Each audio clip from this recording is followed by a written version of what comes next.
ইলিশ মাছ দিয়ে পুঁই শাক দিয়ে রান্না করব আর তোমাদের সাথে ভিডিওটা শেয়ার করব। পুরো ভিডিওটা দেখে তারপর সুন্দর একটা গঠনমূলক কমেন্ট করে যাবে। আর যারা নতুন তারা অবশ্যই আমার পরিবার ঘুরে আসবে, আমার পরিবারটাকে ভালোবাসা দিয়ে আসবে। আজকে আমি ইলিশ মাছ দিয়ে পুঁই শাক রান্না করব। তো ইলিশ মাছ আমি আজকে ভাজি করেই রান্না করব। তো ইলিশ মাছ ভাজি করার জন্য প্রথমে আমি এটার মধ্যে হলুদ, লবণ আর মরিচের গুঁড়া দিয়ে মাখিয়ে তারপরে ইলিশ মাছটা তেলের মধ্যে ছেড়ে দিচ্ছি। আমি সুন্দর করে ভাজি করব, মচমচে একটা ভাজি দিব যেন খেতে ভালো লাগে।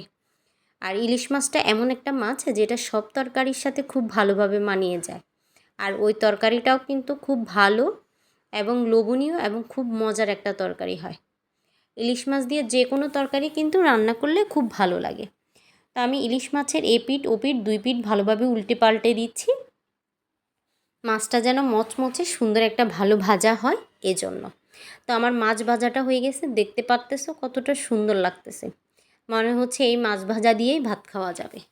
আমার মাছ ভাজাটা শেষ, এখন আমি মশলাটা করে নিব। আর ওই মশলা করে নেওয়ার জন্য যে তেলে মাছ ভাজি করছি ওই তেলেই কিন্তু মশলাটা করব।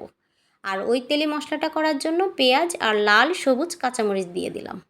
দেখো কতটা সুন্দর লাগতেছে লাল সবুজ কাঁচামরিচগুলা।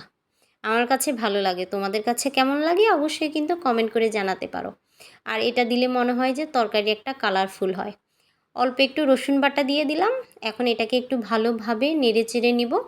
আর অল্প একটু পরিমাণ পানি দিয়ে তারপর বাকি মশলাগুলো দিব। আর এখন একে একে আমি এটার মধ্যে হলুদের গুঁড়া, মরিচের গুঁড়া আর অল্প কিছু সামান্য পরিমাণে জিরার গুঁড়া দিয়ে দিব। দিয়ে মশলাটা করে ওটার মধ্যে আলু দিয়ে আলুটাকে ভালোভাবে কষিয়ে নেব।